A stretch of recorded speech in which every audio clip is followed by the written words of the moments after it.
அனைவருக்கும் காலை வணக்கம்.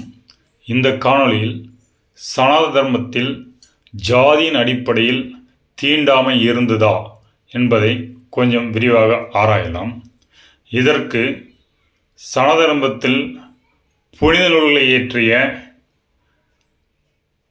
மகான்கள் மற்றும் ரிஷிகள் அவர்களை கொண்டு கொஞ்சம் ஆராயலாம். ராமாயணத்தை எழுதியவர் வால்மீகி, இவர் ஒரு சூத்திரர். மற்றும் மகாபாரதத்தை எழுதிய வேதவியாசர், அவருடைய அம்மா சத்தியவதி மீனவ குடும்பத்தை சார்ந்தவர்கள். அவருடைய அப்பா பராசர முனிவர், இவருடைய தாத்தா வசிஷ்ட முனிவர்.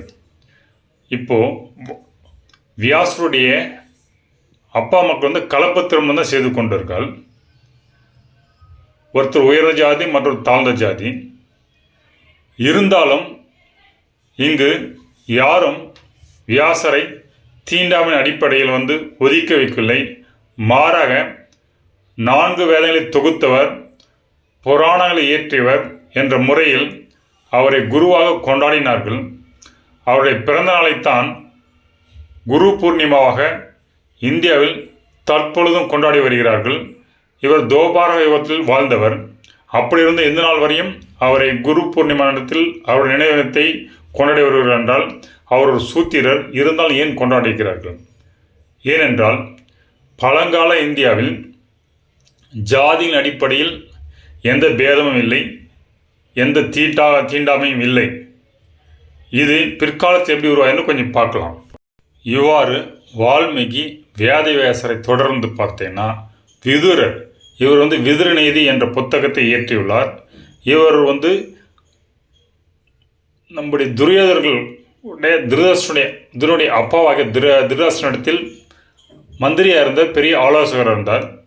இதை போன்று துக்காராம், நாம்தேவ், நம்மாழ்வார்கள் சிலர், 63 நாயன்மார்கள் பல பேர் சூத்திரர்கள். சத்யகாமா ஜாபாலா ஒரு தாசியின் மகன், திருப்பண ஆழ்வார், கனகதாசா, இப்படி போன்று எண்ணற்றவர்கள் சூத்திரர்களாக இருந்து நமக்கு பெரிய மகான்கள் போல் பல புனித நூல்களையும் புனித காரியங்களையும் செய்துள்ளார்கள். கனகதாசா உடுப்பில் கிருஷ்ணன் கோயிலை பாடிய பொழுது கிருஷ்ணர் கனகதாச இந்த டைரக்ஷன் நோக்கி திரும்புகிறார்.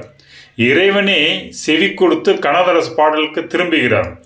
இங்கு சூத்திரர் என்று எந்த பேதம் இல்லை. மன்னர்கள் அடிப்படையில் பார்த்தா மகாபத்மா மற்றும் சந்திரகுப்த மௌரியா இவர்களும் சூத்திரர்கள் வழி வந்த மன்னர்கள். இதுபோல் எண்ணற்ற மன்னர்கள் இருக்கிறார்கள். இங்கு சனாதன தர்மத்தில் தகுதியுள்ளவர்கள் அதற்கேற்ப அவர்கள் வேண்டியதை அடையலாம். இதைத்தான் தகுதியின் அடிப்படையில், அதாவது காம்படன்சி பேஸ்டு செலெக்ஷன் முறையை வைத்து வர்ண ஆசிரம தர்மத்தை பின்பற்றி அதில் மனிதன் தன்மையை பார்த்து அதற்கேற்ப அந்த காலத்தில் குருகுல கல்வி முறை கற்பித்தார்கள். இந்த குருகுல கல்வி முறை தவறு என்று ஈவன் பிரிட்டிஷ் கூட எங்கும் குறிப்பிடவில்லை. குருகுல கல்வி முறையில் தீண்டாமை ஊக்குவிக்கவும் இல்லை. இந்தியாவில் நாலந்தா யூனிவர்சிட்டி போன்ற 10 பல்கலைக்கழகங்கள் அந்த காலத்தில் இருந்தது. இந்த பல்கலைக்கழகங்களிலும் எங்கும் கேஸ்ட் பேஸ்டு அட்மிஷன் செய்யப்படவில்லை. இங்கு பல வெளிநாட்டு மாணவர்களும் பயின்றார்கள். அனைவரும் என்ட்ரன்ஸ் எக்ஸாம் போன்ற தகுதியை ஆராய்ந்து அதற்கேற்ப அவர்களுக்கு பாடம் ஒதுக்கப்பட்டது, கற்பிக்கப்பட்டது. எனவே குருகுல கல்வி முறையில் தீண்டாமை இல்லை. அவர்கள் வருணங்களின் அடிப்படையிலேயே படிக்க வரும் மாணவர்களின் தகுதியைத்தான் ஆராய்ந்து அதன் அடிப்படையில் வருணங்களின் பிரிவில் அவர்களை வகைப்படுத்தினர்.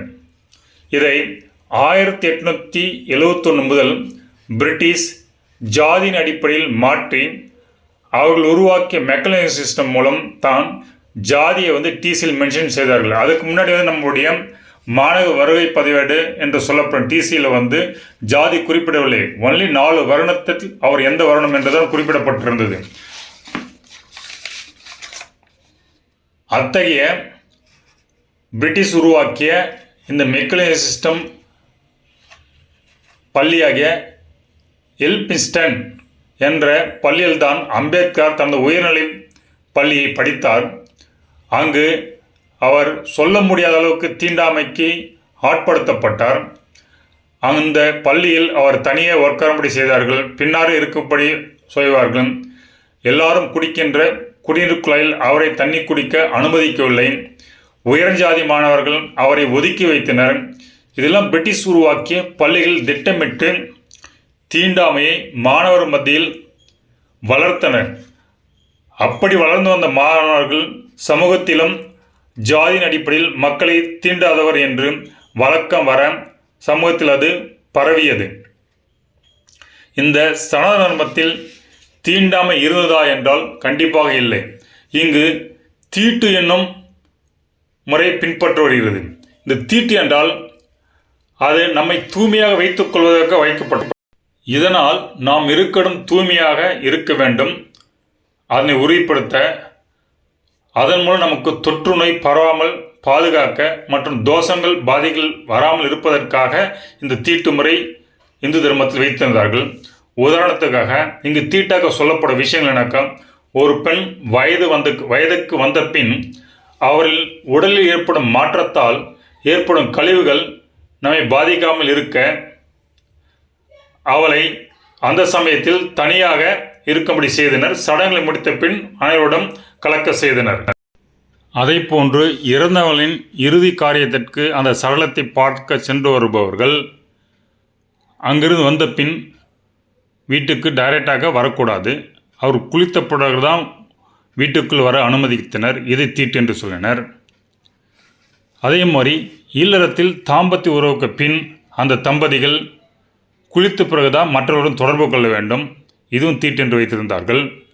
இதே மாதிரி ஹாஸ்பிட்டல் போகிறவங்க, பலரில் சுற்றி விட்டு வரவங்க, இது மாதிரி வரவங்களை குளித்து விட்டு தான் வீட்டுக்குள்ளே நுழையணும், இருக்கணும், மற்றவரோட கலக்க வேண்டும் சொல்லி வைத்திருந்தார்கள். இதெல்லாம் தீட்டு என்று சொல்லியிருந்தார்கள்.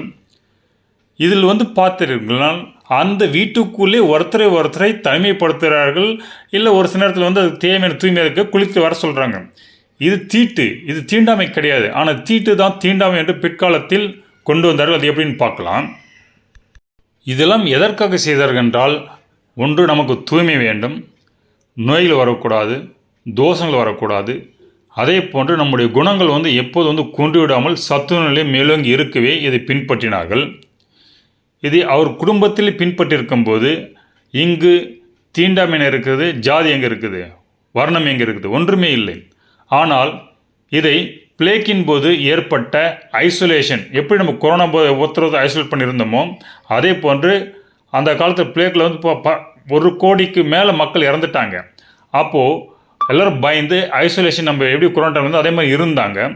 ஸோ அதை தீட்டு என்று மக்கள் பின்பற்ற அதை பயன்படுத்திய பிரிட்டிஷ்காரர்கள் கொஞ்சம் பிளேக் கொஞ்சம் கம்மியான பிறகு ஜாதியின் அடிப்படையில் மக்களை பிளவுபடுத்தி தீண்டாமை என்று கூறி இதில் பிராமணர் உயர்ந்த ஜாதி, மற்றவர்கள் தாழ்ந்த ஜாதி என்று கூறி பிராமணர் அல்லாதவர்களிடையே வருணத்தையே ஜாதி என்று கூறி சத்திரியர் கீழ் பல ஜாதிகளையும், வைசியர்களின் கீழ் பல ஜாதிகளையும், சூத்திரர்கள் மற்ற பல ஜாதிகளையும் தொகுத்து காம்பன்டேசி பேஸ்டுவாக, அதாவது தகுதியின் பேரில் இருந்த வர்ணப்பிரிவுகளை ஜாதிகள் என்ற பார்வையில் கொண்டு வந்து விட்டனர்.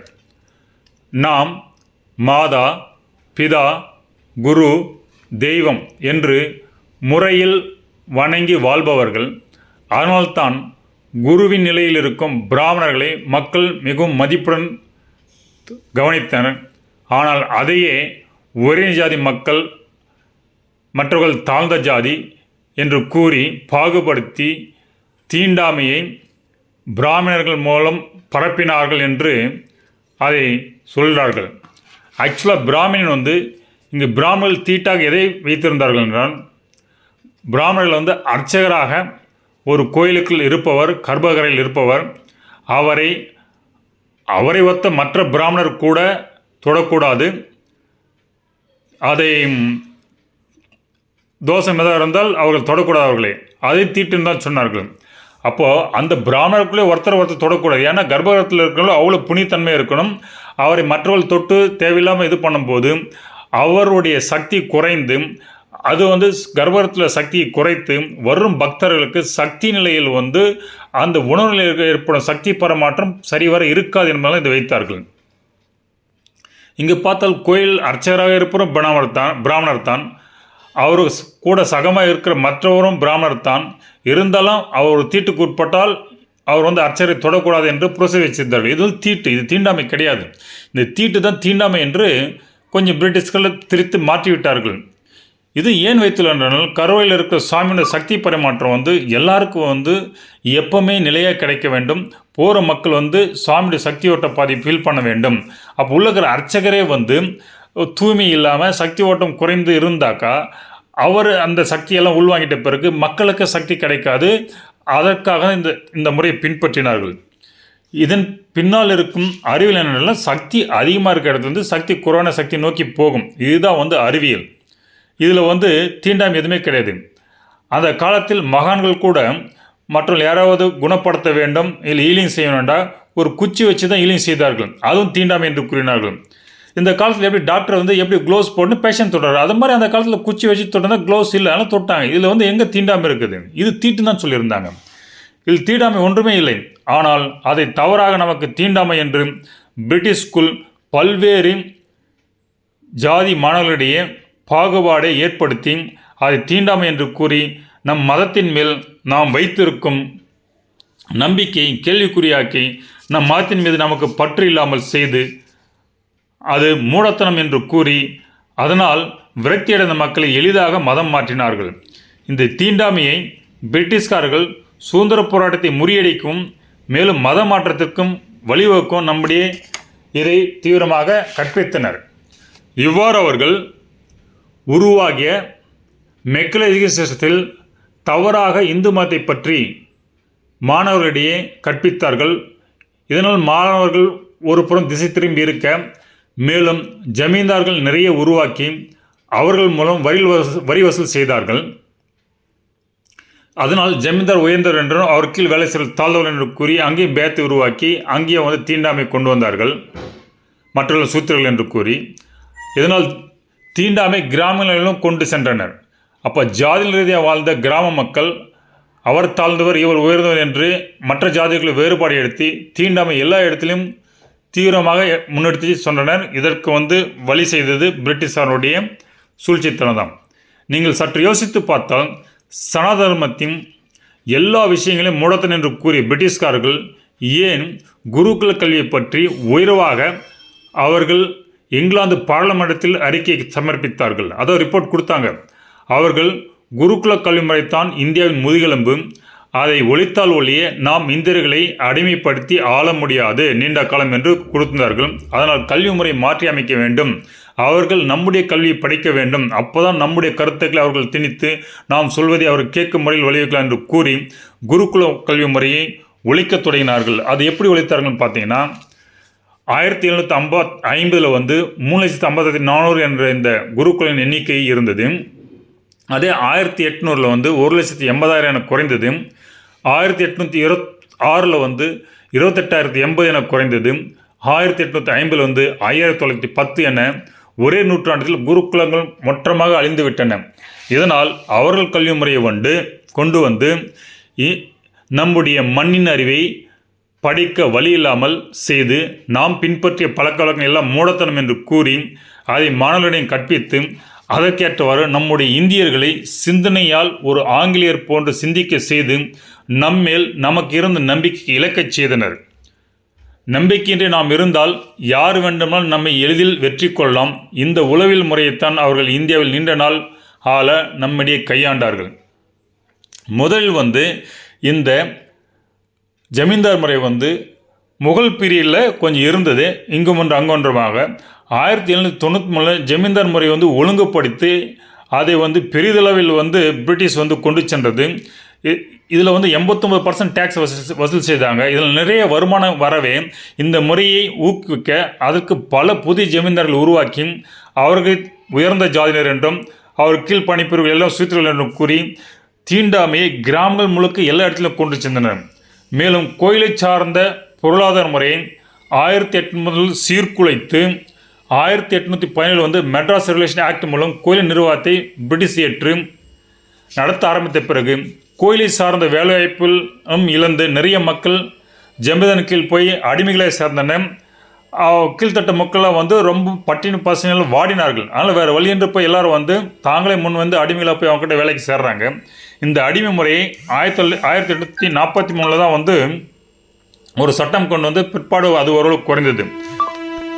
இவ்வாறு சமூகத்தில் ஏற்பட்ட பொருளாதார ஏற்றத்தாழ்வு காரணமாக அடித்தட்டு மக்களை எல்லாம் தீண்டத்தவர்கள் என்று சமுதாயத்தின் பெரிய தாக்கத்தை உருவாக்கி பிரிட்டிஷின் தவறான பொருளாதார கொள்கை ஒரு காரணமாகிறது.